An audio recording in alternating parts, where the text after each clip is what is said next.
संग्राम की एक नई लो जली थी। उससे पहले भी देश या यूनानी, रोमन, ग्रीक आए, शक हून आए, चाहे मुगल, तुर्क, तारतर आए, चाहे अंग्रेज, डच, पुर्तगीज, फ्रेंच आदि आए, इन सब के साथ भारतीय अस्मिता और स्वतंत्रता की रक्षा के लिए लड़ा है।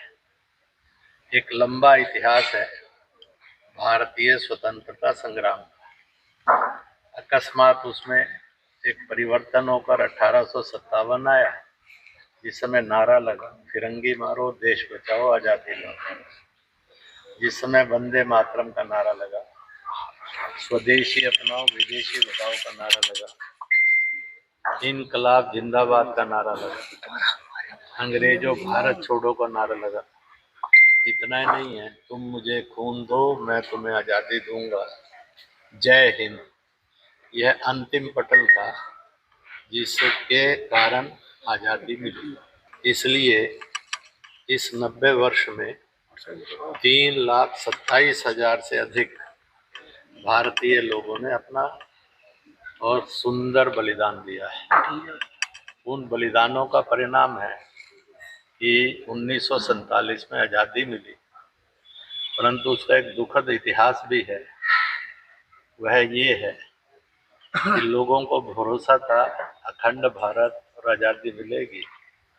सत्ता में बैठे हुए कांग्रेस के लोगों ने अंग्रेज के षड्यंत्र का शिकार होकर झुक गए और दुर्भाग्य से भारत का विभाजन हो गया और पाकिस्तान बन गया।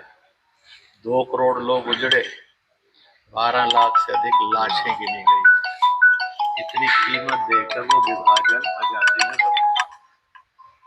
उस समय फिर से पाकिस्तान ने नारा लगा दिया था, हंसकर लिया पाकिस्तान, लड़कर लेंगे हिंदुस्तान, जिससे उसने आज तक विड्रॉ नहीं किया। फिर उसने नारा लगा दिया, जम्मू कश्मीर के बिना पाकिस्तान अधूरा है। कबायली हमले में आतंकी हमला हुआ भारत पर। अगर उस समय भारत के प्रधानमंत्री और सरकार यूएनओ में सरेंडर नहीं करते तो पीओके नहीं बनता। उसके बाद हिंदी चीनी भाई भाई की आड़ में फिर से देश की राजनीतिक सत्ता फंसी। चाउ एन लाई के सामने और चीन के सामने सरेंडर किया नेताओं ने, और एक्साई चीन और इसी के साथ साथ कैलाश मानसरोवर हिमालय हमसे पराया हो गया।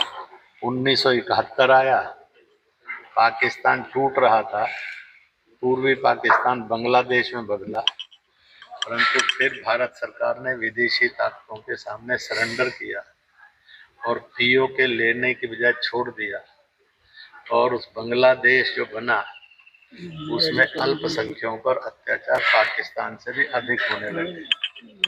इतना ही नहीं है, उन्होंने 2 करोड़ घुसपैठिए देकर 2 करोड़ भारतीयों का, हिंदुस्तानियों का, मुसलमान हिंदुओं को रोजगार छीन लिए और विदेशी रोजगारियों